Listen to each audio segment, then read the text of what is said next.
on avait fait ça. Ouais, c'est là parce on avait fait le Rashi, ça c'est, on est dans le Rashi, on avait lu le Rashi, c'est-à-dire, Ramban, il avait commencé, il avait ramené le Rashi, si mes souvenirs sont bons, hein, mais mes souvenirs sont pas tellement bons du fait que même l'horaire du cours.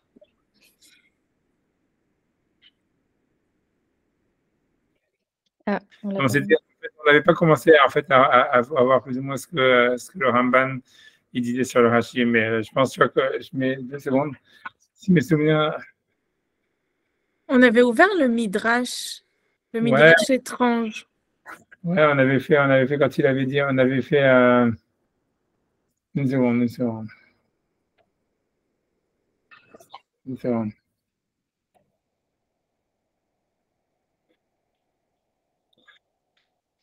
C'est sûr qu'on n'a pas fait encore le Ramban. Ça veut dire, le Ramban, dans cette partie-là, il avait cité Rashi. On avait été regarder le Rashi. Et je pense qu'on avait fini le Rashi, mais voilà, mais en fait, on n'avait pas, je pense pas qu'on a fait le commentaire de Nachmani dessus. Tu vois, ça veut dire, voilà. Ça, ouais. C'est le Rashi ou pas? Parce que ça, on l'avait lu. Hein. Ça, on l'a lu sur la. Israël, Shenikra Reshit, Shenemar, Kodesh Israël, Reshit, Vota. C'est ce qu'on avait fait la semaine dernière. Et si tu veux, ça, c'est il avait, si tu veux, donc il avait cité Rashi, qui expliquait en fait, tu vois, donc on avait fait Rashi dans les mots, que Rashi expliquait que c'était pas un ordre chronologique, que c'était au commencement, tu vois, c'était toute cette histoire-là, que c'était pas un ordre, c'était au moment. D'abord, Rashi, il avait dit qu'il n'arrivait pas à expliquer le sens littéral du verset. Il y avait un problème de grammaire, non? Voilà, exact, tout ça. Et tu vois, et c'est pour ça que Rashi, finalement, il avait dit qu'on ne pouvait pas lire, ça veut dire interpréter.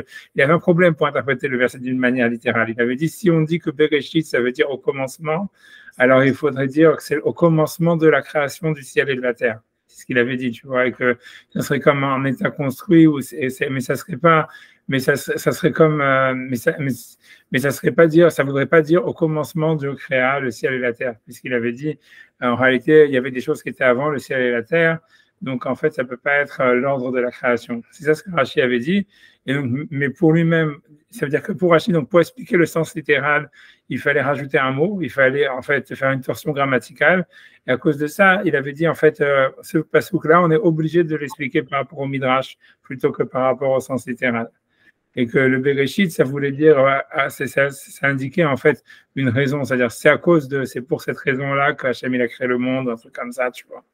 Et c'est ça, tu vois, c'est là ce qu'on avait fait la semaine dernière. On avait fait Rachid dans les mots qui expliquait tout ce truc-là. Ça veut dire qu'il expliquait que le sens littéral, ça indiquait pas un ordre chronologique. Parce que voilà, on voit bien qu'il y avait des choses qui étaient avant le ciel et la terre. Et ensuite, il avait dit, en fait, il faut l'expliquer d'après le Midrash. Donc, à cause de ça, il avait dit qu'il faut l'expliquer selon le Midrash et que ça voulait dire que le Bereshit, ça veut dire pour une cause, que ça soit la Torah, soit Israël, etc. C'est ça ce qu'il dit, tu vois. Et donc, voilà, donc, on va prendre à partir de là, simplement on va relire Rashi, puisqu'on n'avait pas fait ce que Nachmanide. Donc on avait fait Rashi dans les mots, mais on n'avait pas fait ce que Nachmanide lui va dire sur Rashi. La citation de Nachmanide sur Rashi, elle est pas entière, mais voilà. Donc je reprends à partir de là. Donc Bereshit bara Elohim, donc au début, au commencement, Dieu a créé. En fait, et selon Rashi, ça voulait dire au début du mot. C'est pas Dieu a créé au commencement, mais au début de la création de Elohim. Véro Elohim, Katav Rashi, donc en tous les cas, ça c'était le sens littéral, mais le Ramban, lui, il ne s'attarde pas sur le sens littéral, il vient directement sur le Midrash, en disant Anna Mikra Ze Omer Elad Dorsheni. Ce verset-là, il dit simplement Dorsheni, c'est-à-dire interprète-moi suivant le sens, non pas le sens littéral, mais le Midrash, puisque le sens littéral, il nécessite une torsion grammaticale, et donc c'est clair que la torsion grammaticale, comme on a vu, elle vient nous dire elle va nous expliquer le Midrash, quoi. C'est-à-dire, comme on avait expliqué que Rashi, son histoire, c'était toujours d'expliquer que le Midrash, il était basé sur des problèmes grammaticaux qu'il y avait dans le sens littéral. Mais c'est-à-dire que ça justifiait le problème grammatical qu'il y avait dans le verset. Donc, c'est pour ça que Rashi dit, ça veut dire, le verset dit simplement, fais-moi, c'est-à-dire, interprète-moi d'une manière drouche, d'une manière non littérale. Que Moshe Darshu Abotenu, comme nos maîtres l'ont interprété, Bijui la Torah chez Nikrat Reshit. Donc le Bereshit, ça voudrait dire à cause du Reshit ou dans le Reshit, c'est-à-dire à cause de la Torah qui est appelée Reshit, le début, chez Neymar, Hachem Kanani Reshit Darko. Hachem acquis au début, au commencement de son chemin. Et bon, l'idée, principalement, c'est-à-dire que le mot kinyan, simplement, donc, a priori, le sens littéral amène, c'est simplement de dire qu'on voit que la Torah, il parle de la Torah, et là-bas, le verset, a priori, il parle de la Torah, puisque c'est marqué, tout le Pérec là-bas, c'est une allégorie sur la Torah. Et en fait, l'idée de Kanani Reshit Darko, c'est le mot kinyan, ça peut vouloir dire aussi créer, tu vois, c'est-à-dire Hachem, il m'aurait créé au début de son chemin, etc. Parce que le mot kinyan, en hébreu, il a une double signification de créer et posséder. Ici, donc ça justifierait pourquoi c'est Bereshit, ça serait en fait sur la Torah qui a fait Bereshit. Ensuite, il dit Bishvil Israël, j'ai créé au Réchit, ou bien c'est à cause d'Israël qui a fait le Réchit, le début, chez Neymar, Kodesh Israël Hachem. Donc, Hachem, il est saint pour Hachem. Israël est saint pour Hachem. Réchit Levuato, le début, en fait, de sa récolte. Voilà. Donc, ça, c'était Rashi qui voulait expliquer ça. Comme on avait expliqué que l'idée du Réchit, selon ça, à mon avis, ce que ça voudrait dire, c'est même quelque chose, c'est-à-dire la finalité de quelque chose qui arrive à la fin, tu vois, en réalité, c'est ce qui était là depuis le début, quoi. C'est-à-dire Israël, on va dire, ou même dans l'histoire de l'être humain, il est créé à la fin du Maaseh Bereshit, mais c'était ça la raison pour laquelle Hachem, il avait commencé depuis le début la création du monde. Donc, ça voudrait dire, en fait, Bereshit, ça veut dire vers le début, mais en fait, c'est Israël qui arrive tout à la fin, ou bien la Torah qui arrive tout à la fin, 2000 ans plus tard. Mais ça veut dire que ça, c'était déjà inscrit dans le début. Tu vois, c'est-à-dire que le début, il est inscrit dans la finalité, il est inscrit dans le début. Donc, à mon avis, c'est ça ce que ça voudrait dire, que c'est un concept, tu vois, un concept de Kabbalah, plus ou moins, mais bon, voilà, grosso modo. Et tu vois, mais ça veut dire, c'est comme le verset qui dit Tov Harit Davar Mereshito. Ça veut dire la fin d'une chose, la fin d'une chose est bonne depuis son début. C'est-à-dire qu'en fait, ça veut dire une chose, elle arrive à sa finalité quand c'était la chose qui avait été prévue depuis le début. Comme un truc comme ça. Mais ça doit passer par des étapes, etc. Un truc comme ça. Bref, en tous les cas, ça, c'est ce que Rashi cite, tu vois. Ça veut dire, ça, c'est ce que Rashi, en tous les cas, il cite. Maintenant, on va voir ce que Nachmanide dit. Donc, il dit Va midrash azé, les rabotenu, satum, vechatum, merod. Donc, ce midrash de nos maîtres, il dit il est très satum, vechatum, c'est-à-dire très difficile, très fermé, très abscon, on dit en français. Kidvarim, rabim, matsaouch et knikre reshit. C'est-à-dire, puisqu'il dit on voit, il y a beaucoup d'autres choses qui sont appelées reshit dans la Torah. Vekulam lahem rashim. Donc ça veut dire, et dans tous, on va dire, on pourrait faire des midrash, un midrash. V'ktane amana, il s'appelle lahem les rubam. Tu vois, ça veut dire, et je ne sais pas ce que j'ai par là, et c'est ceux qui manquent de Emouna. Ktane amana, normalement, c'est ceux qui manquent de Emouna. Et s'appelle lahem les rubam, ils vont les compter dans leur majorité, j'imagine. Ils vont les compter dans leur majorité. Je ne sais pas ce qu'il veut dire avec cette histoire de dire Ktane amana, je ne sais pas.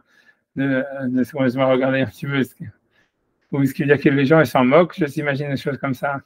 C'est-à-dire l'idée, ça serait, en fait, ce qu'il va expliquer, c'est que dans le Midrash, on va voir plusieurs autres choses qui sont appelées Réchit, et le Midrash, il va citer, il va dire aussi, c'est pour cela que le monde il a été créé. Donc Rashi, il a choisi simplement deux, qui sont en fait Israël et la Torah, mais en réalité, dans le Midrash Rabbah, qui est la source de Rashi, il y a d'autres choses qui sont appelées Rashi, qui sont appelées Réchit. Et lui veut dire en réalité qu'on pourrait se demander pourquoi s'il y a tellement de choses qui sont à Réchit, quel est le sens du Réchit, quoi. Si tout le monde est au début, si tout le monde est la cause, alors comment il peut y en avoir autant, quoi. C'est ce qu'il veut dire. Et donc, en tout cas, il va citer maintenant ici le Midrash. Il va dire Amhu Midrash Rabbah, donc ils ont dit dans le Midrash Rabbah, Biskut Shlosha Dvarim Nivra Olam, par le mérite encore de trois choses, le monde a été créé. Donc là-bas, ensuite, voilà, les trois autres choses, c'est Biskut Chala, par le mérite de la Chala, Biskut Maaserot, par le mérite des Maaserot, des Maaser qu'on prend sur la récolte, ou Biskut Bikurim, et par le mérite des Bikurim, c'est les prémices qui étaient apportées au Kohen.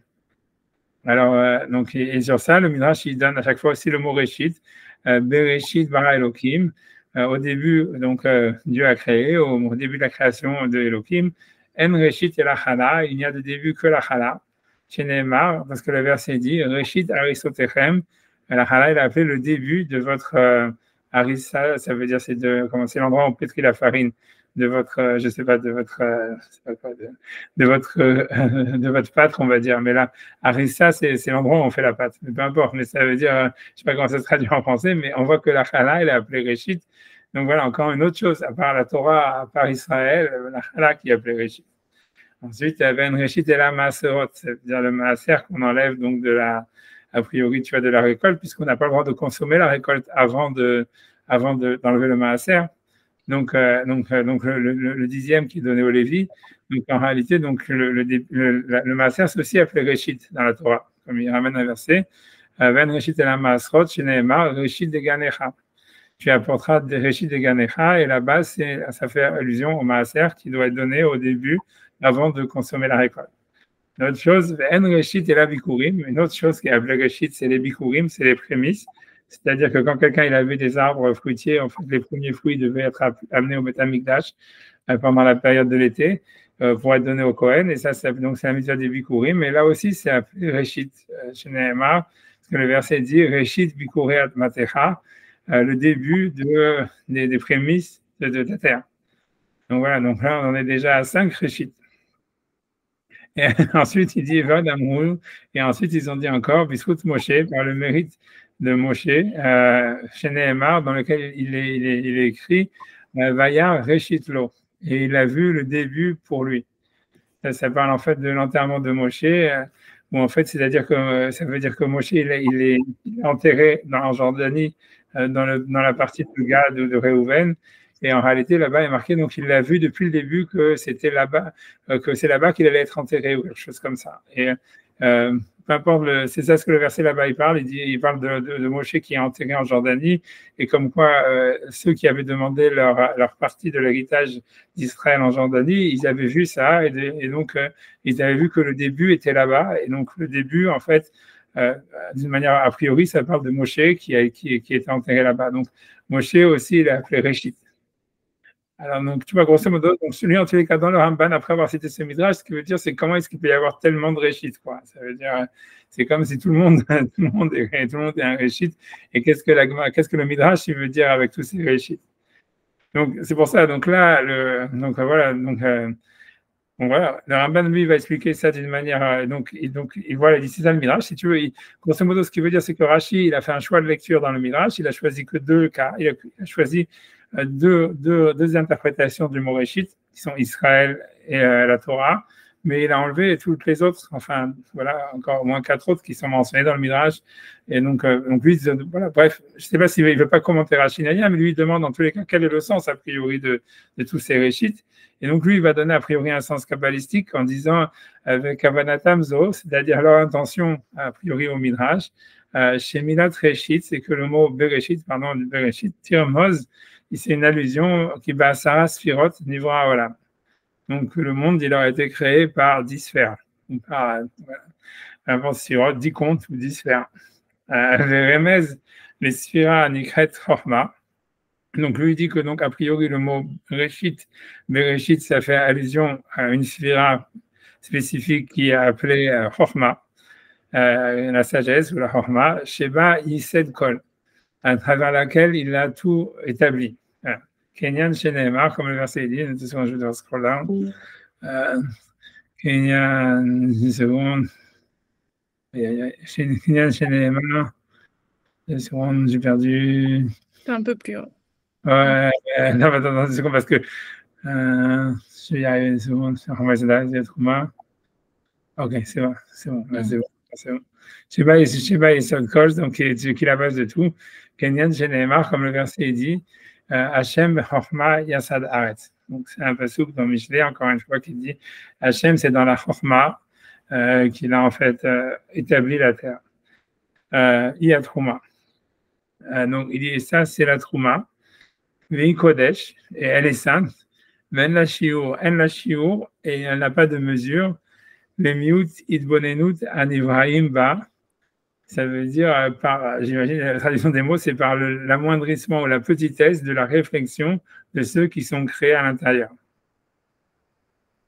Je traduis les mots. Ce qu'il veut dire par là, c'est que ça veut dire la trouma, lui veut dire, il dit que donc là, la chorma, c'est la trouma. Pourquoi? Parce que la trouma n'a pas de mesure. C'est-à-dire que dans la trouma, la trouma, c'est la partie qu'on doit donner au Kohen. Et a priori, il n'y a pas de mesure d'après la Torah. Après la Torah, un grain de blé, ça peut rendre exemple de la mitzvah de trouma de toute une récolte. Donc, c'est ça ce qu'il veut dire. Maintenant, qu'est-ce qu'il veut dire avec le miut bonenut anivrahim ba? Ça veut dire par la petitesse de la réflexion de ceux qui sont créés à l'intérieur d'elle.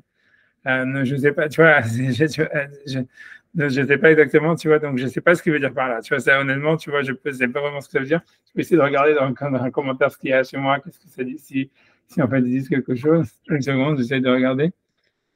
Une seconde. Une seconde, une seconde.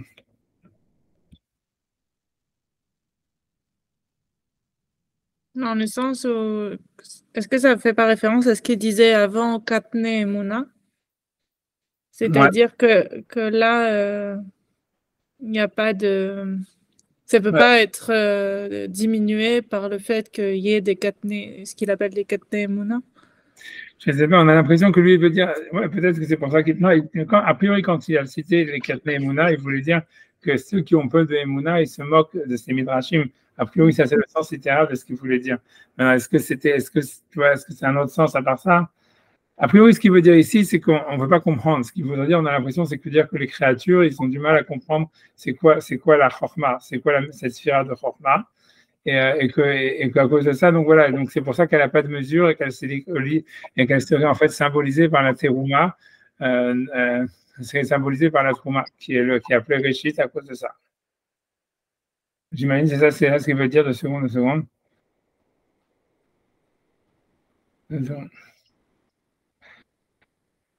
Voilà, j'imagine que c'est ça ce qu'il veut dire. Ça veut dire, voilà, il veut dire la chorma. Ça veut dire, si tu vois, ça veut dire, parce que pour expliquer, si vous voulez savoir, on peut simplement regarder, puisqu'après ça, il va parler sur les autres sphirotes, mais ça veut dire, on peut regarder un peu sur c'est quoi la chorma. La chorma, pour expliquer qu'est-ce que c'est en réalité dans la Kabbale, tu vois, on peut regarder dans le Tomer du Gemara, ça veut dire, la chorma, en réalité, c'est comme, c'est l'idée, c'est que ça serait comme une sorte de filtre à travers laquelle la création, elle peut recevoir en réalité on va dire l'influx divin, tu vois, pour expliquer l'histoire. Si vous voulez, on va peut-être regarder, tu vois, une seconde, tu vois, si j'arrive tu vois, 2 secondes. 2 secondes, je pense, tu vois, je vais essayer de retrouver ça, une seconde. Tu vois, c'est 2 secondes, je pense, parce que dans le Tomer d'Evora, c'est un livre qui a été écrit par le Rav Cordovero, donc je ne sais pas, encore une fois, c'est quoi son époque, mais en fait, il y a un passage où il parle sur la Chorma qui explique très bien ce que c'est. Et 2 secondes, mais juste simplement 2 secondes, il faut que j'arrive à déjà retrouver le bouquin. Et une seconde, et après ça, retrouver dans le bouquin. 2 secondes. Mais sinon, je peux le faire, je dirais à l'oral, mais une seconde.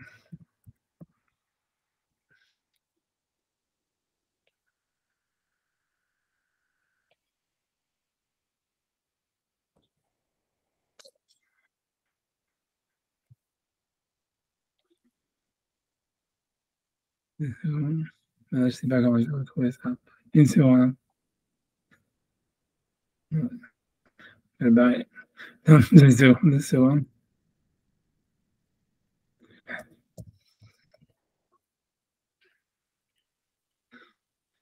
C'est ça que c'est 2 secondes, 2 secondes, 2 secondes.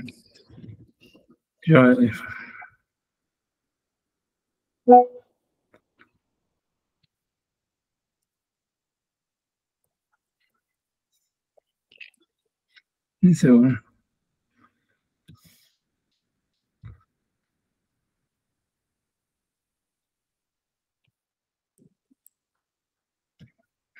Ouais, une seconde.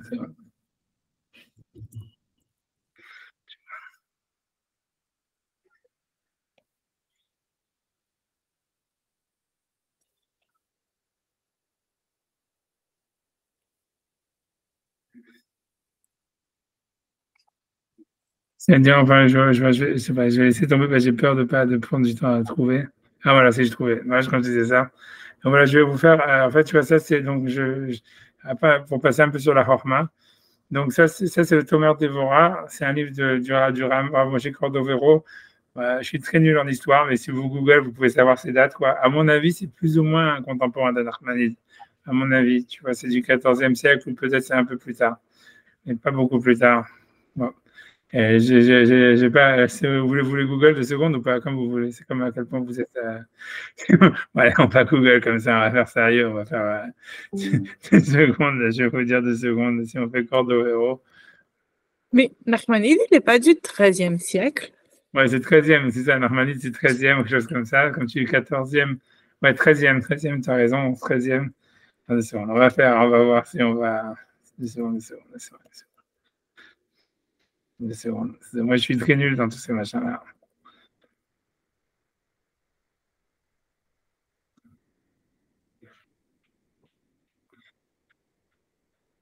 Donc, Moïse Cordovero, c'est beaucoup plus tard. C'est 1570. Voilà, il est né il est niftar à Safed le 23 Tammuz et le 27 juin, donc il est niftar en 1500.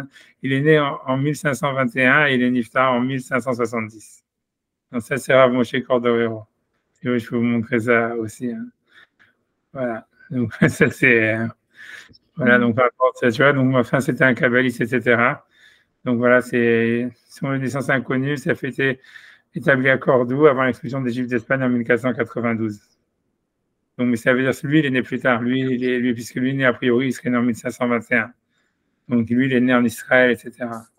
Si vous voulez regarder Nachmanide, 2 secondes, comme ça, Je l'ai ouvert. Nachmanide, il est né en 1194. Waouh, aussitôt que ça, 1194? Oui, il est mort en 1270. Ok, d'accord, ok. All right. Ok, donc en tous les cas, ok, donc le Ramak c'est plus tardif. Mais en tous les cas, voilà, en tous les cas, ça, donc je remets. Donc le Rav Moshe Cordovero, il a écrit un livre qui s'appelle Tomer Devorah, qui est en fait, c'est un livre de Kabbale, c'est un livre en fait qui est avant Safed, avant le Harizal, etc. Mais c'est surtout le point du Tomer Devorah, c'est que lui, et comme en fait on voit qu'a priori c'est moi, je pense que Nachmanide, il est un peu à l'initiative de cette tradition-là, c'est de relier la Kabbale avec la morale en réalité. Tu vois, c'est ça l'idée. Et ça veut dire grosso modo, c'est que voilà, donc, pour dire ça en très gros, mais pour revenir à ce qui nous intéresse à nous, c'est l'histoire de la Chorma. Donc le livre, quoi, il y a un livre, le Rav Moshe Cordovero, il avait écrit ce livre qui est très connu, qui s'appelle Tomer Devorah, qui explique comment est-ce qu'un homme, il peut en fait se ressembler à son créateur à travers les attributs en fait des sphirotes, etc. Donc à travers la morale, etc. Quelle morale en fait, c'est comment appliquer moralement les concepts de la Kabbale, grosso modo. Et quand il explique la Chorma, donc voilà ce qu'il dit en fait, ce qu'il explique le Rav Moshe Cordovero sur la Chorma. Donc il dit Adam Asmo Bemidat Chorma. Donc comment est-ce qu'un homme donc il doit se comporter pour être dans la Midat de la Chorma. Donc il dit donc la Chorma. C'est-à-dire que la chorma, elle est suprême, elle est en fait étendue sur tout ce qui existe. C'est pour ça, en réalité, ce qu'il explique que c'est la première sphira, c'est-à-dire que la chorma, ça serait peut-être le début, à travers la première chose à travers laquelle Hachem il a, à travers laquelle Hachem il a créé le monde, on va dire. Donc il va expliquer, il va dire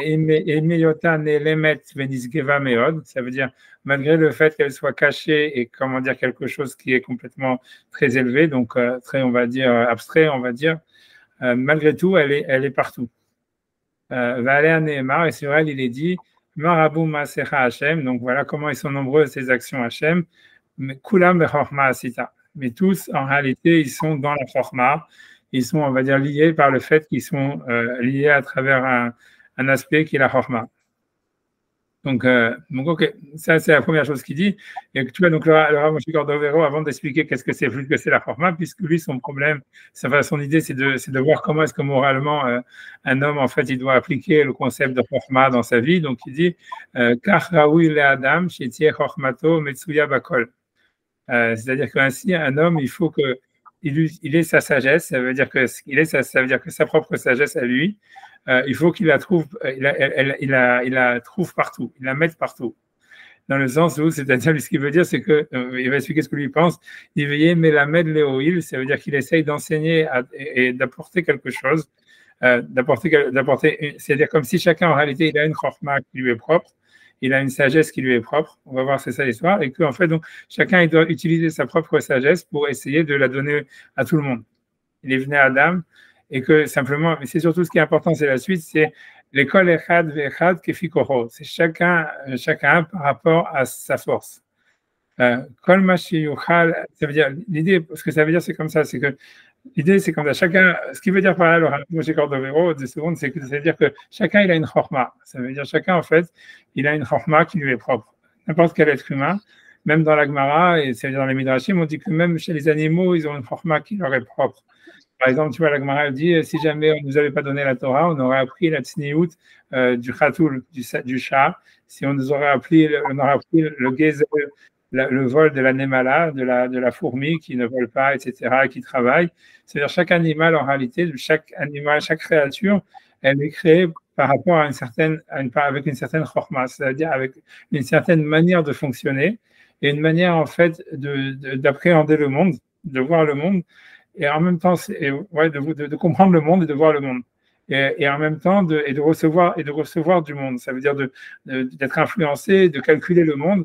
En fait, on calcule, tu vois, non seulement les animaux, mais n'importe quel être humain, en réalité, il a une manière qui est complètement propre d'appréhender le monde, et ça veut dire de comprendre le monde, et en même temps de recevoir, d'interpréter le monde, de comprendre le monde et de s'expliquer le monde. C'est comme si on a une sorte de radar, c'est comme une sorte de radar qu'on aurait. Notre Chorma, c'est une sorte de radar qui en même temps, comment dire, je sais pas comment expliquer, ça structure en fait la manière toute notre être, toute notre manière de nous comporter et de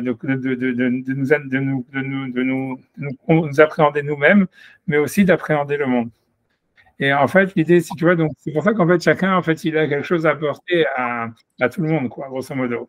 Ça veut dire en fait, ça veut dire de la même manière qu'une fourmi, elle peut apprendre à comment ne pas voler. Ou tu vois, etc., ou plein d'animaux, etc. En fait, chacun aussi, il a sa vision. Comme il a une manière de voir le monde qui lui est complètement propre, en réalité, sa chorma, chacun peut apprendre de tout le monde. C'est pour ça qu'on dit Zéo Chacham, Alomet Mikol Adam, quel est le sage, celui qui apprend de tout le monde, parce qu'en fait, de tout le monde, il y a quelque chose à apprendre. Puisqu'en fait, si tu veux, chacun a une chorma qui, en fait, est universelle, ça veut dire que quand moi, je vais regarder Nachmanide, en fait, moi, je le vois avec ma chorma, mais en fait, toi, tu vois avec ta chorma. Je veux dire, chacun, il voit avec sa chorma différemment. Et même Nachmanide lui-même, quand il voit Rashi, il voit avec sa chorma. Chaque lecteur de Rashi, il voit, il appréhende, si tu veux, il a une sorte de filtre à travers lequel, en fait, il voit, il comprend la chose, quoi. Et en fait, l'idée, c'est que cette chorma, normalement, donc, elle s'applique à tout. Ça veut dire que c'est pas simplement qu'on a une manière tu vois, je sais pas, chacun dans son domaine voilà, d'étudier la Torah ou je sais pas, une manière je sais pas, de faire le ménage ou whatever, mais ça veut dire que tout est lié. Notre chorma, en fait, elle est unique. Ça veut dire, de la même manière qu'on étudie la Torah, chacun, en fait, il utilise sa même chorma pour manger, pour boire, pour faire le ménage, j'en sais rien, pour tout. Ça veut dire, c'est une manière qui nous est complètement unique, nous, d'appréhender le monde et qui est inaliénable. Ça veut dire, c'est quelque chose qui est en nous, c'est notre manière d'être et ça change jamais. Ça veut dire, c'est quelque chose à travers lequel on est défini et à travers lequel on définit l'univers. C'est-à-dire, il y a des niveaux dans cette chorma, comme il va expliquer, mais en fait, on a toute cette chorma. Et l'idée de cette histoire, c'est que pour expliquer qu'est-ce que ça veut dire, pour comprendre un peu, tu vois, comment ce qu'il va expliquer par la suite, ce qu'il va expliquer dans ce truc-là, ce que Nachmanide aussi veut dire, c'est qu'en réalité, ce qui se passe, c'est que l'idée, c'est quand Hachem, en réalité, il a créé le monde, ou quand il crée le monde, en fait, c'est comme si l'influx divin, d'une certaine manière, il rayonne d'une manière, on va dire, il parle d'une unité qui est en fait indiscernée. Et en réalité, c'est comme si les éléments, c'est comme des prismes, tu vois, je sais pas comment dire, tu vois, qu'ils reçoivent, ils absorbent certaines couleurs ou certaines énergies, et en même temps, ils en rejettent d'autres, tu vois. Un truc comme ça. Et ça, c'est leur chorma. Ça veut dire, ta chorma, c'est ce que tu arrives à absorber en toi-même. Et justement, du fait que ce que tu absorbes, en fait, ça va être quelque chose, il y a quelque chose que tu vas, au contraire, réfléchir sur les autres ou sur le monde. En fait, c'est à travers un point aveugle, en fait, des choses que tu arrives à absorber en toi et donc que tu réfléchis pas, quelque chose comme ça. Ça, c'est ta manière d'être, en fait, c'est ta manière, en fait, d'appréhender le monde. Et chaque chaque élément de la nature, chaque être vivant, chaque être humain, il a sa propre format. Et en fait, l'idée, et tu vois, et c'est à travers cette forma, si tu veux, donc, que en fait, Hachem, il a créé le monde. C'est ça ce qu'il veut dire. Et en réalité, on est tous unis dans le fait qu'on a une forma qui est en fait différente, mais qui en fait fonctionne, qui en fait fonctionne en fait d'une manière, de la même manière. Donc, toutes les formotes, elles sont, si tu veux, complémentaires. Tu vois, c'est ça le sens du verset Marabou, Masecha Hachem, comme ils sont nombreux, ces créations Hachem, dans le sens où il n'y a pas une création qui ressemble à une autre, il n'y a pas une personne qui réfléchit de la même personne qu'une autre personne, même, tu vois, les animaux sont tous différents, etc., etc. Mais malgré tout, on peut tous communiquer parce qu'en fait, on est tous dans la forma. Ça veut dire ta manière d'appréhender le monde, elle n'est pas complètement étrangère à la mienne, etc., etc. Donc, en fait, moi, je peux recevoir de vous votre format, vous pouvez recevoir de moi ma format, on peut recevoir la format du Ramban, parce qu'on est tous dans la format, tu vois, et ça veut dire, et l'idée, tu vois, surtout principale dans l'idée de la format, c'est qu'il dit que, donc, il dit normalement, un homme, la format, elle est faite pour être communiquée, puisqu'elle est faite pour unir, en réalité, les êtres ensemble, même les éléments ensemble. Mais l'idée, c'est surtout de cette histoire de Kol Echad Vechad Lefikocho. C'est-à-dire que quand il dit il faut la communiquer, mais à chacun par rapport à ce qu'il peut recevoir, c'est-à-dire que c'est exactement ça, c'est le concept même de la Chorma, c'est-à-dire que la raison pour laquelle, en fait, ça veut dire, l'idée, c'est que quand Hachem, il a créé le monde, en fait, chaque élément, il a reçu ce qu'il pouvait recevoir. Et ce qu'il ne pouvait pas recevoir, donc il a soit réfléchi ou peu importe, tu vois, etc. Mais ce qui crée la Chorma d'une personne, c'est justement ce qu'il est capable de recevoir d'Hachem et en même temps de réfléchir à cause de cette manière qu'il a de filtrer en fait cette lumière ou cet influx divin. Et c'est ça ce qui crée sa Chorma. Donc en réalité, l'idée c'est que la Chorma, c'est justement, ça veut dire l'idée, c'est comme nous, enfin l'idée pour lui, c'est de s'identifier à Hachem, grosso modo. C'est aussi donc comme nous, on va irradier de la Chorma sur les autres. Il faut irradier la Chorma de telle manière à ce que chacun il puisse en recevoir le maximum par rapport à sa propre nature, par rapport à la nature du récepteur, si tu veux. Et donc, une partie de la Chorma, c'est-à-dire l'essence même de la Chorma, c'est d'adapter son discours ou sa sagesse, d'être capable de la communiquer aux autres, chacun par rapport à ce qu'il peut recevoir de cette Chorma. Puisqu'en réalité, c'est de cette manière qu'Hachem lui-même, il a créé le monde, si tu veux. C'est comme, si tu vois, il a adapté, si tu veux, cette radiation, si on veut dire comme ça, par rapport à chaque élément, à ce qu'il était capable de recevoir.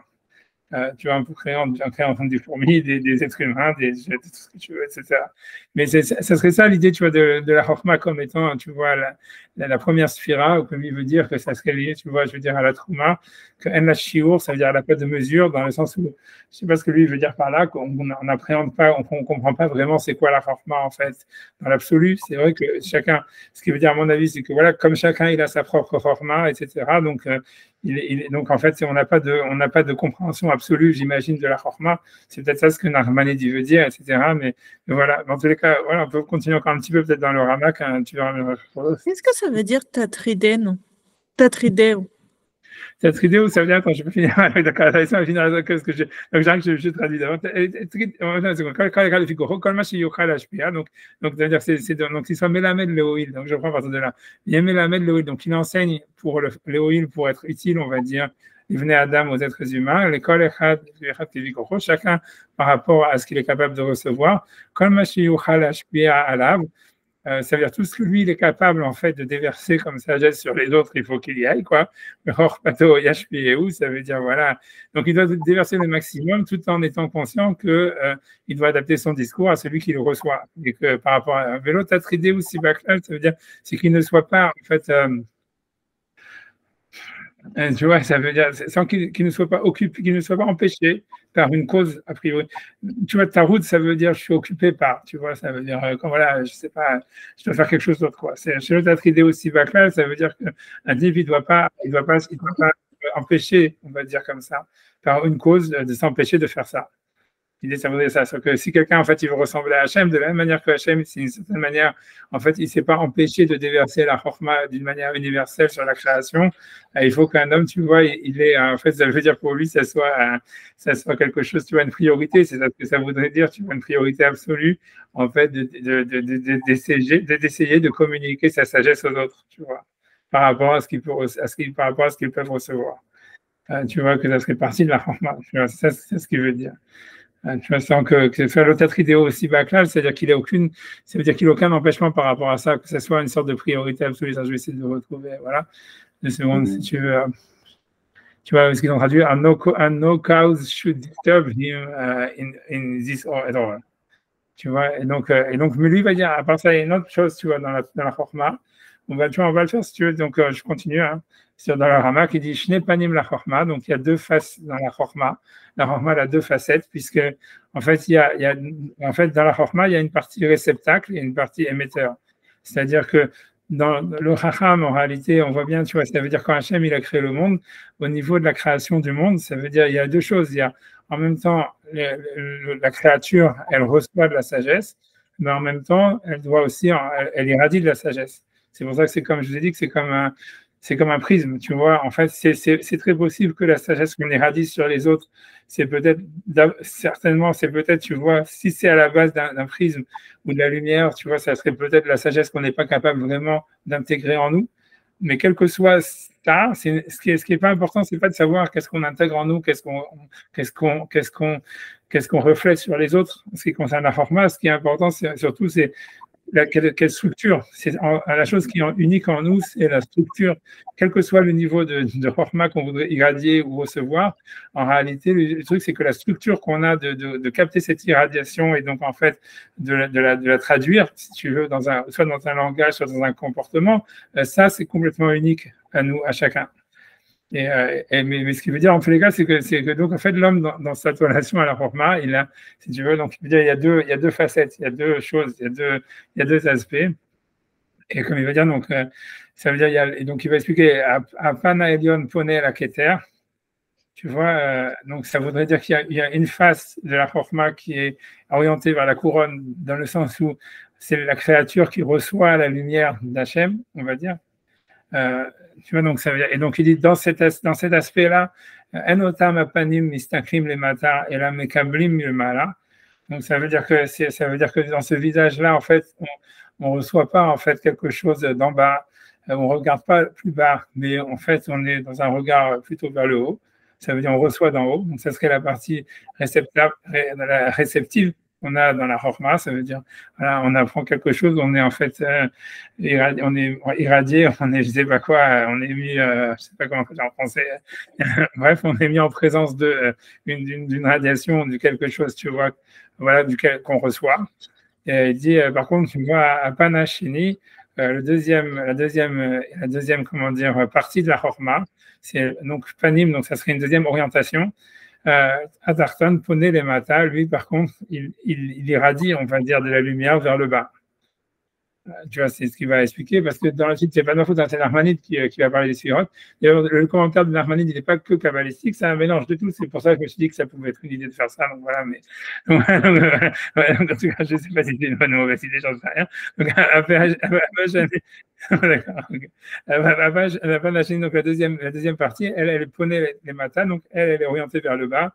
L'Ashgar bisphirot, pour faire attention aux sphirotes, c'est-à-dire, donc on va voir les sphirotes, Narmanide, il va en parler, parce que c'est là qu'il commence à en parler, des sphères. Donc, elle se veut dire que, d'une certaine manière, elle les inclut, ou ça veut dire elle s'étend sur les sphirotes. Les sphirotes, ça serait en réalité la matérialisation, tu vois, en réalité, tu vois, ça veut dire la matérialisation, quelque chose qui est plus, on va dire, je ne sais pas comment dire, moins abstrait, tu vois, on va dire, que la radiation divine. Tu vois, c'est-à-dire que les sphirotes, c'est déjà presque des traits de caractère, mais c'est quelque chose, tu vois, comme, tu vois, si on va parler par exemple de chesed, de bonté, c'est-à-dire les sphères, tu vois, elles sont connues, quoi, si on peut les dire, tu vois, c'est chesed, c'est la bonté, gvura, c'est la puissance, tiferet, c'est la gloire, netzar, c'est soit la victoire, soit l'éternité, hod, c'est la gloire. Voilà, Yesod, c'est la base, et Malchut, en fait, la royauté, tous ces sphirotes, en réalité, c'est des concepts et tout ce qu'on veut, mais on voit bien que c'est des concepts déjà beaucoup plus matériels, beaucoup plus matérialisés, beaucoup moins abstraits que la sagesse en elle-même, tu vois. Tu vois, quand tu vois, c'est-à-dire, voilà, et la sagesse, ce qui veut dire, tu vois, donc la Chorma, en fait, c'est la première sphira, puisque ça serait une première interface, si tu veux, C'est ce que lui, en tout cas, Nachmanides, il veut dire ici, ce que tu vois, ce truc de Rav Cordovero, il est plus en détail. Ça serait la première interface à travers laquelle Hachem, il aurait créé le monde. Tu vois, c'est un truc comme ça. Et dans cette interface, elle fonctionne en fait que chaque chose qui aurait été, on va dire, créée déjà, en fait, elle aurait ce double aspect d'être soumise à une radiation et en même temps de réfléchir cette radiation. Donc, le fait qu'elle reçoive la radiation, c'est quelque chose qui viendrait tu vois, d'une influence qui serait, on va dire, supérieure, mais quelque chose qui viendrait de quelque chose de plus abstrait ou quelque chose comme ça, alors que la réflexion de la radiation, ça serait vers quelque chose qui serait plus matérialisé, qui sont les sphirotes. Il va, si on continue, il va simplement expliquer les trucs, voilà. Donc voilà, il va expliquer lui qu'est-ce que ça veut dire au niveau moral, qu'est-ce que ça voudrait dire. Lui, il va dire, tu vois, qui dit Ken Karkahiye Adam Shnepanim. Donc ainsi, un homme, il doit avoir deux aspects. Un homme dans sa sagesse, il doit avoir deux aspects. Donc il dit Apanash Rishon, la première orientation, c'est Urit Bodeduto Bekono. Ça veut dire c'est l'isolement avec son créateur. Kedé lo Sif pour se rajouter dans la sagesse, ou le takena, et pour la ranger. Ils ont traduit la raffiner. Dans le sens, tu vois qu'a priori, on raffinerait sa sagesse. Tu vois, je ne sais pas si c'est de l'introspection ou quoi que ce soit. Qu'est-ce que lui, il appelle s'isoler avec son créateur? C'est une autre histoire. Mais j'imagine, tu vois, moi, j'aurais dit, ça peut être simplement on va dire, la réflexion en solo, quoi. C'est ça ce que ça veut dire, à mon avis, tu vois, c'est tout. C'est la réflexion, en solo, que ce soit, en fait, je ne sais pas, une autocritique ou même, bien sûr, une réflexion, un travail intellectuel qui est fait simplement par rapport à soi-même, quoi, qui ne serait pas lié, en fait, ça veut dire à une communication avec, en tous les cas, avec les autres, a priori. Et ensuite, en tous les cas, lui, voilà, il ne parle pas de, tu vois, il dit la deuxième orientation à Chéniz, c'est la mettre Bene Adam, c'est d'enseigner aux autres, d'enseigner aux hommes, nota chorma, de cette sagesse. Chez Akadosh Baruch Hu, Ishpia Alav, que Akadosh Baruch Hu, si tu veux, il a déversé sur lui. Ça veut dire, voilà, puisque chacun, en fait, il doit en fait réfléchir et après, il doit essayer de communiquer, en fait, les fruits de sa réflexion aux autres, que ce soit, et selon lui, c'est sur tous les sujets possibles et imaginables.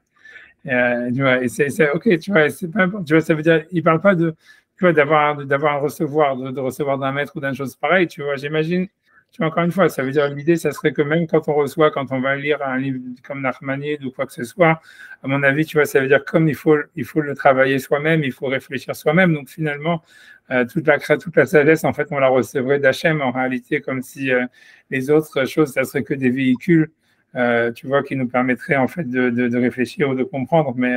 Mais ça serait en fait, il y aurait un travail nécessaire à chaque fois si tu veux, comme on peut parler de digestion, mais ouais, tu vois, ça veut dire de critique et en même temps de digestion par rapport aux influences qu'on aurait de l'extérieur. Et tout ça, en fait, c'est ce que lui, il appelle, tu vois, ça veut dire s'isoler avec son créateur. Tu vois. Ça veut dire, grosso modo, c'est sûr que c'est intéressant qu'on voit que lui, en tous les cas, il ne parle pas d'une sagesse qui serait reçue tu vois, par un rave ou par le fait qu'on a lu un bouquin ou quelque chose comme ça. Tu vois, voilà. Mais le plus important en réalité de ce qu'il y a sur la Chorma, à mon avis, tu vois, c'est surtout ça, tu vois, c'est ce qui reprend cette idée que c'est la base, tu vois, de la Chorma. Il dit, donc je lis la suite, il dit Ukmo chez Chorma mashpat el kol sfira ou sfira kefi shiura vetsavka, c'est-à-dire que de la même manière que la Chorma, donc si tu veux, elle déverse sur chacune des sphirotes par rapport à sa mesure et ses besoins. Il dit Klen yashpia bechol adam, donc ainsi un homme il doit en fait essayer d'avoir une influence, en tous les cas par sa sagesse, qui est fichue par rapport à la taille de son intelligence propre. Asher yochal, c'est ce qui est possible, ce que l'autre pourrait recevoir. Verneot et lave, et ce qui lui revient, c'est-à-dire ce qui est bon pour lui. Vetsorko, et ce qui lui est nécessaire. Veishamer, un homme doit faire très attention, mais la tête yoter, mishiur, sechel amushpa, de donner plus, ça veut dire que de son sechel que lui il veut donner aux autres, de son intelligence qu'il voudrait déverser sur les autres, parce que si en fait on overdose, ça veut dire selon lui ce qui ferait qu'il y aurait des problèmes de communication, qu'il y aurait des relations, enfin peut-être pas ça la seule raison, mais une raison pourquoi il y aura des relations toxiques, c'est parce qu'en fait, ou en tout cas, ça crée de la toxicité de vouloir donner trop de sagesse à quelqu'un, surtout de sa propre sagesse à quelqu'un. Voilà, puisque c'est le récepteur, c'est quelque chose qui serait pas, qui serait pas, qui n'a pas besoin de recevoir et qui n'aurait pas en fait, donc ni qui n'est pas, à laquelle il n'est pas, on va dire, ça lui c'est pas quelque chose en fait qui lui est apte, tu vois, qui lui convient, quelle que soit la chose. Il ne discute pas qu'est-ce qui est convenant, pas convenant, mais il parle de quelque chose qu'un homme pourrait supporter, donc ce qui lui convient, ce qu'il est nécessaire pour lui, des choses comme ça. Chez l'autre, si ma chère lui mène au takala, pour pas que de là sorte, on va dire, une embûche. Tu vois, ça veut dire Sheken Asphira Eliona, donc c'est-à-dire la sphère suprême, donc qui est la Chorma. Ena Mosefet al-Shiu Amugbal, donc elle ne rajoute pas sur la mesure qui est donc délimitée, Bamekabel sur celui qui reçoit. Donc elle lui donne exactement ce qu'il peut recevoir. Tu vois, ça veut dire ce qu'elle peut recevoir, etc., etc. Ce qu'elle peut recevoir, voilà, et pas plus, quoi. Grosso modo, c'est ça l'idée, tu vois. Tu vois, ça, et ça, en réalité, c'est quelque chose, j'en sais rien, c'est quelque chose, voilà, je sais pas quoi dire, tu vois, ça veut dire, ça veut dire beaucoup dire, parce que j'aurais beaucoup de quoi parler sur ça, mais ça veut dire que ça veut dire mon expérience personnelle, mais ça veut dire que, tu vois, c'est-à-dire que si tu veux, l'idée, c'est qu'en général, tu vois, les rabbinim, eux, en fait, si tu veux, ils sont très avares, en fait, de leur connaissance en Torah, et en fait, tu vois, ça veut dire, c'est pour ça que si tu vois, en fait, c'est pas facile, tu vois, ça veut dire, en général, tu vois, c'est rare les rabbinim qui vont aller vers les gens pour leur enseigner la Torah, tu vois, en général, même si tu as des gens qui font des cours et tout ça, etc., tu vois, et c'est en général, tu vois, et c'est pas qu'ils sont en train de déverser leur chorma sur les autres, tu vois, c'est que, bon, ils disent ce qui est marqué dans le bouquin, ou j'en sais rien, tu vois, etc. La plupart des rabbinim qui ont de la chorma, eux, ils sont avares de la déverser, si tu veux, sur les autres. Et en général, tu vois, c'est à cause de ça, c'est parce que voilà, c'est ce que c'est la base même de la sagesse, c'est justement de donner à l'autre que ce qu'il a besoin et ce qui lui est apte, etc., etc. Alors moi, je ne sais pas pour quelle raison, tu vois, j'ai pas du tout cette mesure. Et à cause de ça, je me suis toujours retrouvé dans des emmerdes. Ça veut dire ça m'a toujours amené, ça a toujours été négatif. Ça veut dire moi, je peux témoigner vraiment, témoigner tout à fait de la justesse de ce qu'il dit, de ce qu'il dit le Rav Cordovero.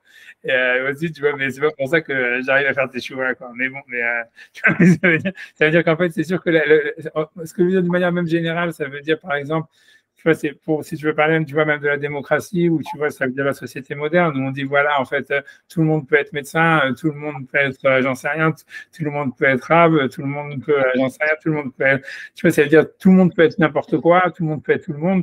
En réalité, ce que ça fait, donc, c'est-à-dire enseigner de la sagesse à des gens qui en réalité, c'est pas ce qui est apte à leur nature, c'est pas ce qui revient à leur ce qu'ils ont eu, ce qu'ils auraient eu besoin, etc. En fait, ce que ça a créé un affaissement en réalité de la connaissance et de la sagesse, etc. Parce que tu vois, ça veut dire, tu vas aller dans des facs de philo et des mecs qui n'ont rien à foutre là-bas. Tu vas aller dans des chivotes, il y a des mecs qui n'ont rien à faire là-bas. Tu vas aller et tu vois, et ça veut dire, et c'est eux qui vont, si tu veux, ça va affaisser le niveau général de toutes les disciplines, si tu veux. Et tu vois, et ça veut dire que dans la démocratie, on a un truc, une sorte de générosité de dire, ah, on veut que tout le monde ait accès à tout le savoir possible, etc. Alors que c'est pas dit qu'avoir accès, tu vas donner accès à tout le savoir possible à tout le monde, c'est quelque chose qui est bon, tu vois. En réalité, l'idée, c'est que dans la Chorma, il y a l'idée justement, l'essence de la Chorma, c'est de savoir à savoir qu'est-ce que l'autre peut recevoir, qu'est-ce qui est bien pour lui. Et à partir de ça, tu vas donner de la Chorma par rapport à celui qui reçoit. Et c'est à travers ça qu'Hachem a créé le monde, quoi. C'est l'idée, c'est que Hachem, il a donné, bien que donc il a donné comme une sorte de, tu vois, c'est peut-être ça ce que Nachmanides, il parle de quelque chose d'infini, que la Chorma, c'est vraiment, elle n'a pas de mesure, ça peut être très minime. Dans le sens où tu vois, Hachem, s'il a vu que quelque chose, il pouvait recevoir quelque chose de très minime de la sagesse, alors c'est ça ce qu'il lui a donné. Il n'a pas dit, OK, tout le monde doit avoir au moins une connaissance minimale en mathématiques ou une connaissance minimale en ça. En fait, il n'y a pas de mesure comme la Trouma. Ça veut dire, si pour toi, ce que tu dois savoir des mathématiques, c'est à faire des additions, ben, c'est ça ce qui est bien pour toi. Et connaître plus que ça, en fait, ça serait nocif pour toi, ça va être toxique. Ou si quelqu'un, tu vois, c'est la même chose avec j'en sais rien, que ce soit avec la Torah, avec intérieur, tu vois, il y a une sorte, tu vois, que tu vois, c'est quelque chose comme ça, et c'est sûr que voilà. Mais est-ce que ça ne demande pas, est-ce que ce qui ne veut pas dire, c'est que ça veut dire que quelqu'un est censé tester ses élèves? Comme par exemple, c'est un bon exemple, les maths. Moi, je me rappelle quand on était en prépa, ne rentre pas qui veut. On n'enseigne pas. Enfin, il y a plein de choses où on peut pas. Ouais, peut-être, Ou en peut-être. physique, enfin, je sais pas, quand on est à la fac, ne rentre pas qui veut. Il faut un test. Et je sais qu'il y a des yeshivotes qui font ça, qui testent. Ouais. Non, encore une fois, c'est très compliqué. Tu vois, c'est beaucoup, à mon avis, tu vois, c'est déjà, et dans la Torah, c'est compliqué. Pour la Torah, c'est plus compliqué. Et encore, tu vois, je veux dire, je ne sais pas si vraiment, tu vois, les tests, c'est vraiment, tu vois, c'est quelque chose qui permettrait de savoir qui est fait pour, tu vois, pour, si tu veux, qui est fait pour une certaine discipline ou quand une part de discipline. C'est-à-dire, je veux dire, tu peux trouver je sais pas, je vais pas donner des milliards, ça veut dire des milliards d'exemples, mais tu vois, tu peux trouver des types, tu vois, que par exemple, quelqu'un qui va faire ses études de médecine et tu vois, qui va être très brillant dans ses études de médecine, mais quand il va s'agir en fait de pratiquer la médecine, ça va être une catastrophe. C'est-à-dire que, tu vois ce que je veux dire, non, dans le sens, tu vois, c'est un exemple, pas un bon exemple, tu vois, mais c'est-à-dire que l'idée, c'est que voilà, les tests et tout ça, ça veut dire le test que ça peut mesurer, en fait, si tu veux, les aptitudes intellectuelles de quelqu'un, tu vois, savoir s'il peut emmagasiner des connaissances, les analyser, les calculer, etc., etc.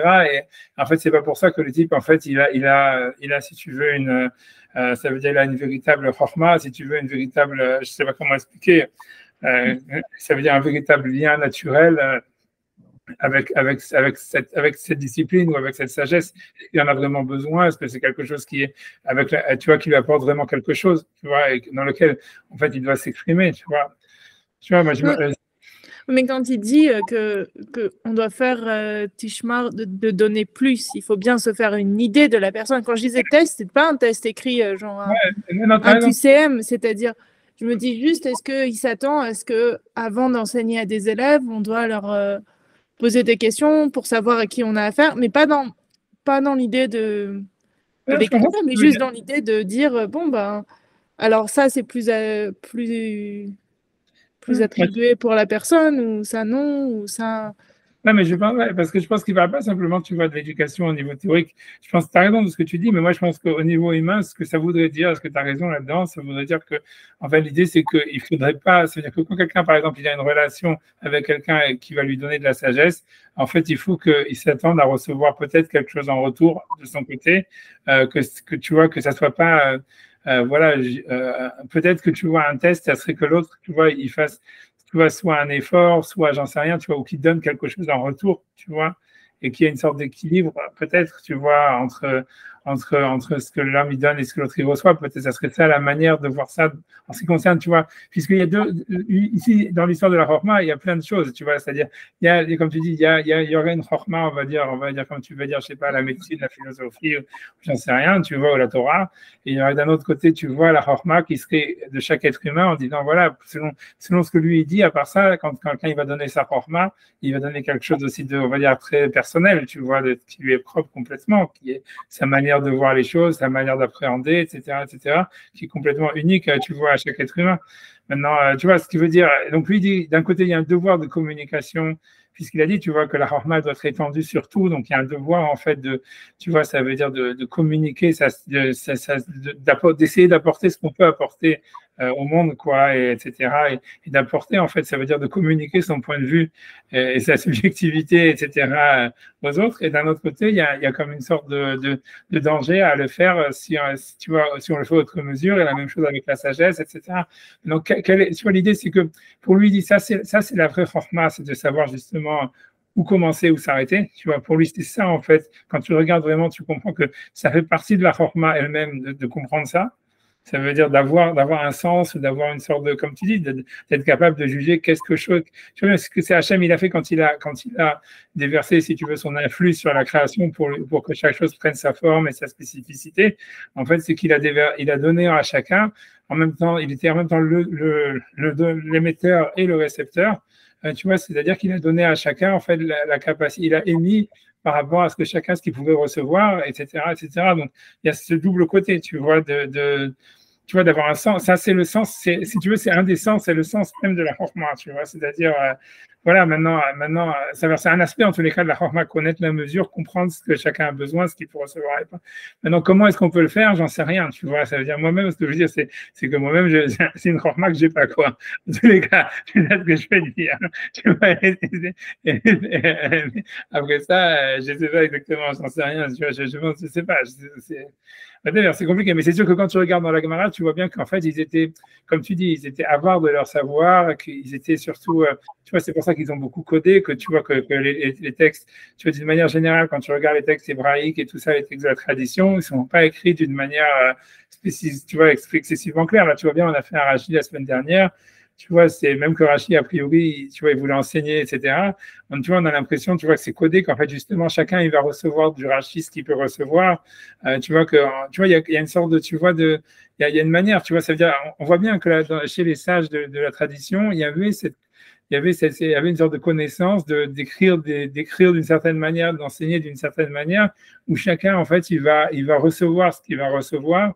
Et il va lui-même mesurer d'une certaine manière, ça veut dire l'influence qu'il va recevoir de l'autre, tu vois, que ce soit du Rashi, de Nachmani, d'ici lui-même, tu vois bien, du Rav Cordovero, il pourrait être plus explicite ou moins explicite. Il a choisi un certain niveau d'explicité qui fait que d'explicitation qui permet à chacun d'interpréter un peu la chose comme il peut, quoi, comme il veut, comme il en a besoin, tu vois. Et, c'est une sagesse, voilà, c'est le sens même de la sagesse. Mais quand je dis, moi, je ne pense pas être très ça veut dire très apte là-dedans. Hein. Moi, je suis assez nul. Hein. Tu vois, mais je pense que je suis le fruit d'une société, quoi. C'est-à-dire, je pense que dans la société moderne, on est assez nul, quoi. C'est-à-dire, dans ce niveau-là, ça veut dire qu'on essaye justement de communiquer au maximum et d'essayer de, tu vois, ça veut dire. L'idée, c'est toujours ça, c'est d'essayer de donner le plus au maximum de ce qu'on peut expliquer ou ce qu'on peut donner, etc. Et a priori, ça n'a pas l'air d'être, en fait, tu vois, ça n'a pas l'air ça la chose, tu vois, la chose, ça veut dire le chemin, ça serait plutôt de trouver une mesure, en fait, dans ce que l'autre peut recevoir, donner surtout ce qui est bon pour lui de recevoir, tu vois. Ça, voilà. Je pense que l'exemple que j'ai donné des universités, je pense que c'est un exemple parmi d'autres, tu vois, mais je pense que c'est d'une manière générale, tu vois. C'est compliqué, tu vois, c'est pour ça, je ne sais pas, honnêtement, je dis ça comme ça, mais Non, mais c'est pour ça que je parlais des tests, parce que c'est une manière comme une autre. Je suis d'accord, j'ai pas dit que c'était une manière parfaite, mais c'est une manière comme une autre de la société moderne de finalement de faire ça. Enfin, l'idée de ces tests d'entrée, c'est exactement ça. C'est la même idée. C'est pour ça que ça m'y a fait penser, en fait. Qui dit, en fonction de la personne en face. Donc, le moyen de connaître la personne en face, c'est soit de lui parler, mais quand ça, c'était à l'époque, ou quand il y avait quelques élèves, mais quand c'est à une autre échelle, c'est pas possible de connaître chaque personne. C'est possible, c'est possible. Je ne sais pas, ok, je comprends ce que tu veux dire, mais bon, je ne sais pas à quel point les tests, ils sont, comment dire, tu vois. Je n'ai pas dit que c'était parfait, j'ai dit que c'était l'idée pour moi de ce qu'il y avait derrière. Ouais, non, c'est conservé jusqu'à aujourd'hui. C'était l'idée en fonction de. Je ne sais pas à quel point c'est vrai. Je sais pas, peut-être que tu as raison, je ne sais pas. Honnêtement, j'en sais rien. Pas aux États-Unis, hein, on est d'accord. Mais et après, en France, il y a encore des autres histoires. Tu vois. Je sais bien l'histoire des concours et des tests et tout ça, c'est vraiment un truc. Tu vois, je ne sais pas exactement. Tu vois, c'est un peu, je ne sais pas. Non, j'ai pas envie de rentrer là-dedans. Tu vois, c'est-à-dire encore un truc. Tu non, vois, non, je disais juste que c'était une idée proche. C'est possible, c'est possible, c'est possible. Je sais pas. Tu vois, ça même, ouais, encore une fois, mais faudrait, tu vois, c'est encore, tu vois. L'histoire, c'est qu'en général, tu vois, c'est voilà, c'est pas parce que c'est pas assez. Tu vois, je sais pas, c'est compliqué, tu vois, c'est vraiment, tu vois, je sais pas quoi dire, je sais pas, en tout cas, c'est ce que lui dit, tu vois, c'était une parenthèse de cette manière. Là, je comprends, mais je pense que dans la société moderne, c'est sûr que c'est un problème, on a vraiment du mal avec ça, et comme tu dis, peut-être les tests, comme tu dis, c'est pour arriver à ça, mais je pense pas vraiment que ça arrive, parce que c'est pas, tu vois, c'est pas le point, tu vois. Je pense que les tests sont plus, moi, à mon avis, faits pour faire de la sélection, et pour, tu vois, enfin, un des autres trucs de faire de la sélection, c'est pas vraiment en réalité parce qu'on cherche à savoir est-ce que tu peux vraiment recevoir le savoir que tu peux recevoir. C'est surtout, voilà, on a une élite et on veut en fait, on veut essayer, tu vois, on veut que voilà, il y ait un effort à faire pour. On peut pas donner, si on va donner un diplôme, je sais pas, de médecin ou de chercheur ou j'en sais rien de quoi, tu vois, de n'importe quel diplôme, tu vois, que ça soit En fait, les tests, ils sont en réalité, c'est pour ça que, comme je dis, très souvent, tu vas avoir des gens qui vont faire des études brillantes et qui sont très, très mauvais sur leur travail, ou même tu verras bien que, en fait, les études en général, elles sont pas tellement, elles sont toujours très, comment dire, très en décalage par rapport à la profession elle-même, tu vois. Et parce qu'en fait, si tu veux, l'idée, c'est que les études, a priori, c'est plus fait, en fait, pour faire de la sélection, mais c'est pas une sélection en vertu de du type qui serait le plus apte à pratiquer ce métier ou le plus naturellement enclin à le faire. C'est surtout pour préserver une élite et pour, tu vois, mettre les bâtons dans les roues, tu vois, pour essayer, tu vois, ça veut dire, voilà, c'est mettre des bâtons dans les roues pour préserver qu'en fait, il n'y en a que 5% ou 10% qui puissent être médecins, ou que 5% ou 10% qui peuvent rentrer dans la politique, ou 5% ou 10% qui peuvent faire ça et ça. Donc, en fait, tu vois, voilà, on te dit, on va dire, voilà, donc on va te mettre des tests, voilà, pour une sélection. En général, si tu veux, les mecs qui veulent vraiment le faire, comme tu regardes, les mecs de Harvard, 80% des mecs de Harvard, c'est des parents qui ont fait Harvard. Les mecs qui sont polytechniciens, 80%, c'est des mecs qui ont parents qui ont fait Polytechnique. Non, Polytechnique, c'est pas pareil. Okay, c'est pour ça que je disais, la France est complètement différente des États-Unis. Ouais, je sais. Moi, j'ai fait. Enfin, c'est pas pareil. C'est pas du tout pareil. Mais bref, c'était une parenthèse. C'est pas du tout pareil. Ouais, j'en sais rien. Mais en tout cas, moi, ce que j'ai vu, moi, je me souviens, tu vois, c'est ouais, j'arrête de parler avec cette discussion, mais ça veut dire, tu vois, c'est que je me souviens parce que moi, j'étais rabbin, tu vois, aux États-Unis, à New York, tu vois, dans les années 2000, et en fait, il y avait tous les polytechniciens, tu vois, c'est à l'époque où, tu vois, la bourse, elle montait, tu vois, dans les années 95, 2000. En fait, tu vois, donc il y avait, tu sais, les Américains sont très nuls en mathématiques à ce moment-là, et donc ils avaient, tous ceux qui ont fait les subprimes et tout ça, c'est tous des Français, c'était tous des mathématiciens juifs français qui avaient fait beaucoup Polytechnique, Centrale, tout ça. Et en fait, parce que les Américains, ils sont nuls en maths, donc ils avaient besoin, donc tous les mecs qui faisaient des maths, qui ont fait les produits financiers, c'était soit des Français, soit des Russes, soit des Chinois.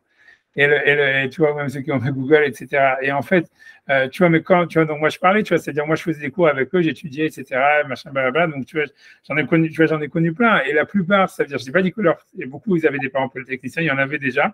Même ceux que leurs parents n'étaient pas polytechniciens, beaucoup, c'était leurs parents étaient profs de maths, tu vois ce que je veux dire? C'est-à-dire, ou ça veut dire des trucs comme ça veut dire que, c'est une sélection, tu vois, ça veut dire, les mecs, en fait, si tu veux, depuis qu'ils étaient petits, ils avaient quelqu'un qui leur avait enseigné les maths et tout ça, ils étaient complètement avantagés de loin par rapport, tu vois, à un écolier lambda que son père, tu vois, il connaissait pas les maths, quoi. Ça, c'est sûr, tu vois. Et en fait, tu vois, la sélection, elle s'est faite très, très tôt. C'est-à-dire que le type, en fait, tu vois, c'est-à-dire que la manière dont les mathématiques ils sont enseignées en France, tu vois, après, je vais faire la parenthèse, je crois que j'arrête de parler, mais ça veut dire la manière dont les mathématiques, par exemple, sont enseignées en France, exactement dans les chivotes, c'est exactement la même chose. Ça veut dire que, en fait, c'est, tu vois, OK, un type qui est vraiment très, très doué, et, OK, même s'il n'a pas des parents pour l'aider, etc., il va surnager, etc., blablabla. Mais en tous les cas, la plupart, moi, ce que j'ai vu de tous ces mecs-là, c'était des mecs qui étaient moyennement doués, tu vois, etc., pas spécialement intelligents ni rien, mais simplement, ils avaient des parents, des grands-parents qui les avaient aidés depuis qu'ils avaient l'âge de 7, 8 ans ou 9 ans. Et en fait, tu vois, ils étaient toujours été les meilleurs en maths depuis ce temps-là. Les mathématiques, en réalité, tu vois, jusqu'au collège et tout ça, c'est vraiment par rapport à, tu vois, c'est basé l'un sur l'autre, tu vois. Et en fait, si tu veux, d'une année sur l'autre, donc en fait, un type qui avait des lacunes en mathématiques quand il avait 7 ans, il va avoir beaucoup de mal à les rattraper et ça va s'augmenter sur les années à petit à petit. Ou même si le mec il passe les classes et tout ce que tu veux, il les passe, tu vois, par chance, tu vois, comme tu vois, en naviguant à vue, tu comprends. Alors que tu vois, eux, tu vois, ça veut dire, tu vois, ils avaient un truc, ils avaient été éduqués depuis qu'ils étaient très petits, ils comprenaient tout ça. Et en fait, voilà, c'était pour eux pas difficile d'arriver, tu vois, à être accepté. Pas tout le monde rentrait dans Polytechnique la première année, mais ça veut dire, tu vois, ils partaient pas de zéro du tout, tu vois. Et ce que je veux dire, voilà, c'est pour ce que je veux dire, qu'à mon avis, à la sélection, ça veut dire, moi j'ai vu comment l'enseignement il est fait, en tous les cas, je me rappelle en France, mais dans les chivotes, c'est un peu la même chose, un peu différent, parce que c'est beaucoup plus pourri dans les chivotes, mais ça veut dire, mais l'idée c'est que tu vois, en fait, il n'y a aucune, ça veut dire il y a aucune pédagogie la pédagogie, il y a très peu de pédagogie, ça veut dire qui est utilisée dans les écoles, etc., dans les classes pour enseigner. Ça veut dire, tu vois, ça veut dire, voilà, c'est grosso modo, celui qui a des parents, ça veut dire, voilà, et la sélection, en réalité, elle est faite pour que ceux qui ont des parents, tu vois, qui peuvent les aider, qui ont des avantages déjà à la base, en fait, tu vois, ils surnagent par rapport aux autres, tu vois. Et en fait, tu vois, je vais pas dire que la méritocratie, ça n'existe pas aujourd'hui. Et comme tu dis, en fait, tout le monde peut réussir, etc. mais certainement, mais pas tout le monde ça veut dire pas tout le monde part égal pas tout le monde part égal, pas tout le monde arrive égal. Et 80%, si tu vas regarder, tu verras que ceux qui font les grandes écoles, ceux qui font les machins, etc., ils appartiennent, c'est pas tous des polytechniciens, fixes de polytechniciens. Beaucoup, ils ont fait des écoles, ils ont des parents qui ont fait des écoles d'ingénieurs. Beaucoup, ils ont des parents qui ont en tous les cas des diplômes de mathématiques, tu vois, du deuxième degré. Si tu élargis à ça, tu verras en fait que voilà quoi, voilà, c'est rare de trouver un mec qui fait une école d'ingénieur qui a pas un des parents au moins qui a des diplômes de mathématiques, quoi. Oui, j'ai fait ça et on était la plupart des gens qui étaient autour de moi, il y avait plein de gens qui n'avaient aucun rapport. Okay. Enfin, c'était dans l'autre sens, c'était 80% des gens qui avaient dont les parents étaient ouais. Moi, à mon époque, moi c'est ce que j'ai vu en tous les cas. Moi, c'est ce que j'ai vu à mon époque, ça a changé peut-être. Non, peut-être la minorité qui faisait finance et qui venait à New York, mais dans la majorité des gens, c'était l'autre sens. C'était 80% des gens qui n'étaient pas reliés. Okay. Et puis, donc du coup, c'est pour ça que je disais en France, c'est un peu différent. Ouais, ok. T'es personne, pas la peine de discussion de compte. Tu vois, c'est important. Ouais, mais... revenons encore de Véron, c'est plus sympathique. Mais en tout cas, l'idée, c'est ça, c'est qu'un homme, il doit avoir une conscience, en fait, du récepteur, de celui qui doit recevoir, et en fonction de ça, il doit donner par rapport, tu vois, à la mesure, et ça fait partie même de la Chorma, et ça serait la première de la Chorma. Et dans l'idée, tu vois, a priori, si on relie ça avec l'idée de l'Armanide qui disait que c'est lié avec la Trouma, que la Trouma, elle n'a pas de mesure, c'est ce que ça voudrait dire, c'est-à-dire qu'en fait, il n'y a pas justement de mesure fixe. C'est-à-dire connaître la mesure de ce que chacun peut recevoir, c'est justement ne pas avoir une mesure délimitée pour personne, quoi. En disant, voilà, chacun est différent dans ce qu'il peut recevoir, ce qu'on peut lui donner, de la manière dont il faut communiquer. Et il n'y a pas, en fait, justement, grosso modo, ce que la règle, c'est qu'il n'y a pas de règle, quoi. Et que tu vois qu'il faut à chaque fois, si tu veux, comment dire, adapter au cas par cas un truc comme ça, tu vois. Comme Hachem, il l'a fait justement, puisque tu vois, on voit bien que la finalité de la forma, c'est de créer une sorte de mosaïque, tu vois, une pluralité, un éclatement, puisque c'est Marabou Masecha Hachem, Kulam Chorma Sita. Tu vois, c'est un côté, tu vois, c'est créé, tu vois, il y a des souris, il y a des fourmis, il y a des êtres humains, il y a chaque être humain est différent, chaque être humain a une manière différente de voir le monde. Donc chacun en fait appréhende le monde différemment. Donc la Chorma, elle crée un éclatement, elle crée une sorte de mosaïque tu vois, voilà, de pluralité, tu vois, d'un truc comme ça, tu vois, un marabout Masecha Hachem, tu vois, un marabout, tu vois, une multitude. Alors que ça part à la base d'un truc qui est unique, puisque chacun, en fait, il est sensible à la rahma de l'autre. Donc, ça veut dire que chacun, en fait, il est capable, ça veut dire qu'à la base, la rahma, elle est une, tu vois. C'est ce que ça veut dire. Tu vois. Si nous, on peut être sensible à la rahma d'une fourmi, ou d'un chat, ou d'un truc, ou de n'importe quoi, d'un artiste, ou peu importe, ça veut dire qu'en fait, la rahma, à la base, elle est la même. Mais donc, c'est pour ça, mais l'idée, au niveau de la communication, ça voudrait dire que la règle, c'est qu'il n'y a pas de règle.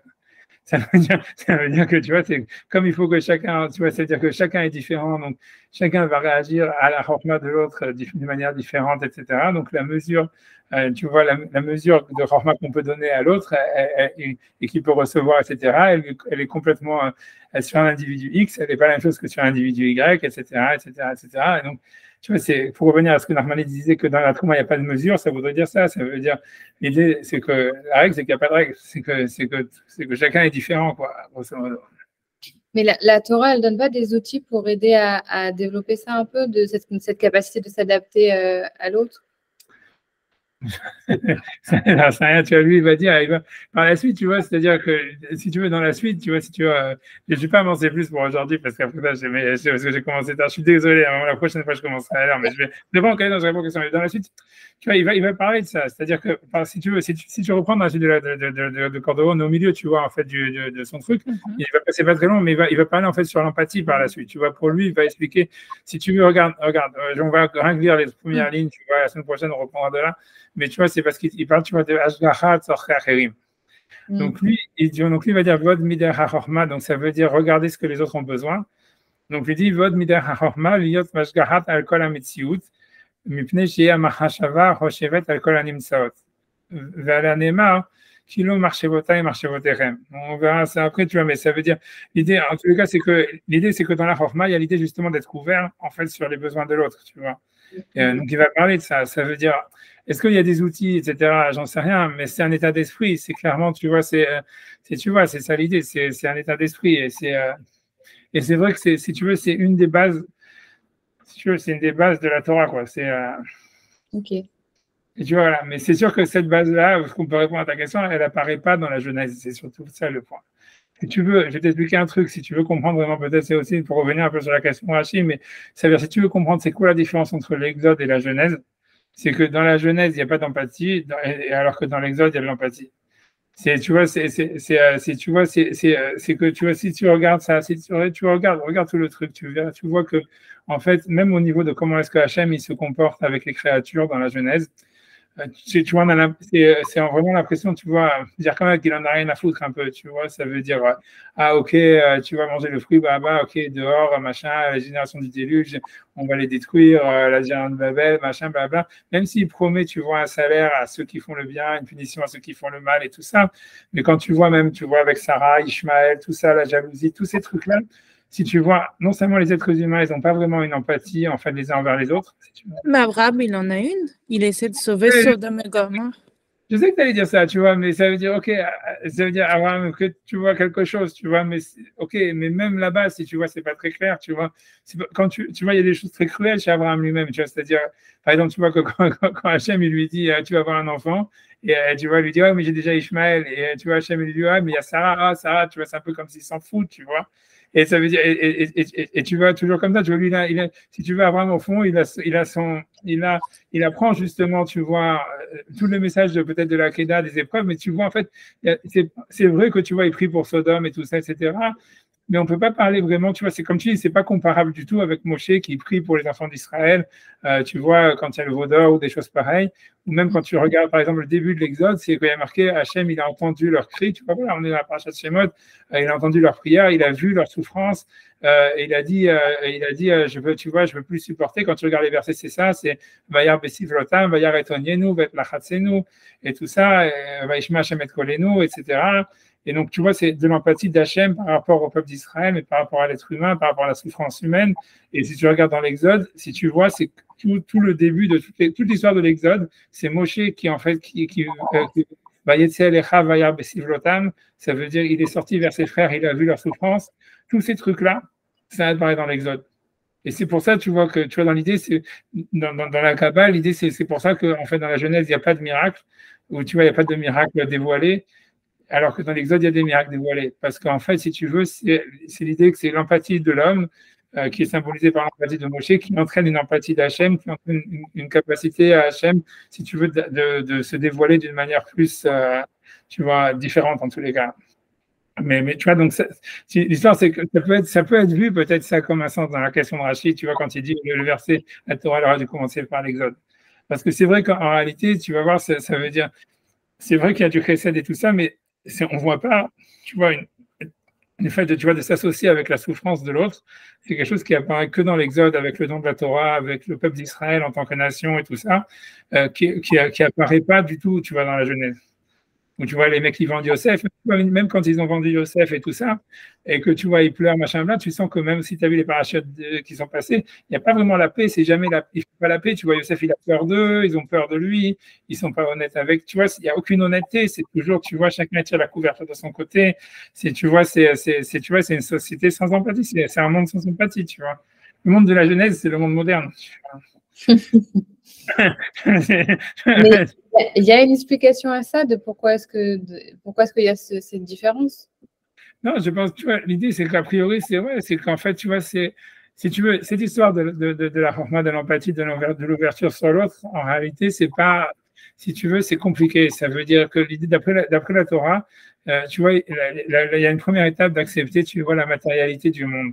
Et d'accepter, tu vois, quand on dit, voilà, Abraham, il fait du chesed et tout ça, tu vois, ça veut dire, l'idée, c'est que tu veux pas commencer, tu vois, ça s'arrêter de marquer, c'est ma réponse à la question de Rachid, tu vois, mais ça veut dire, tu veux pas commencer par l'empathie, tu vois. Ça veut dire que, tu vois, ce qui se passe, tu vois, un peu, je pense que c'est ça ce qui a créé, si tu veux, pourquoi la société actuelle, tu vois, elle est tombée en déliquescence, beaucoup, c'est parce qu'on a voulu, tu vois, c'est basé sur le christianisme, on te dit, voilà, on va commencer par l'empathie, en disant, voilà, le monde, il est beau, le monde, il est gentil, il faut faire du bien, il faut être sensible à la douleur de l'autre, et tatati, et tatata. Et en fait, tu sautes une étape parce que tu dis, ah, super, super. Et puis, tu rentres dans le monde réel et tu vois, personne n'en a rien à foutre de ta gueule. C'est tous des chiens, les mecs qui volent, les mecs qui montent et tout ça. Et tu dis, ouais, qu'est-ce que tu fais? Et à la fin, tu es obligé de rentrer dans le rang et de devenir comme eux parce que sinon, tu te fais détruire, tu vois. Et l'idée, tu vois, c'est que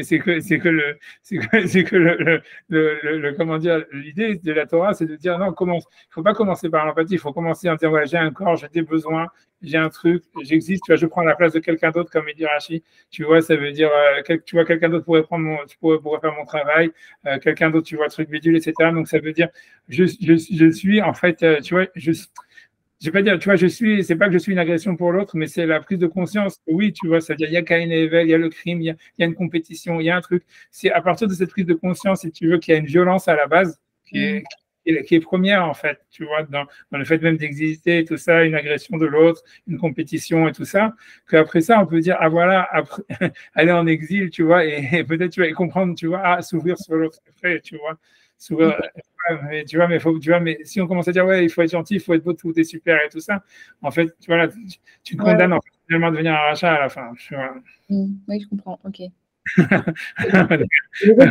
aussi. Ça lie beaucoup de choses de psychologie. Ouais. Faut se connaître soi, faut se développer soi, faut apprendre à être connecté à soi pour être connecté aux autres après, quoi. Ouais, c'est une deuxième étape. A priori, c'est ça l'idée, tu vois. C'est une deuxième étape.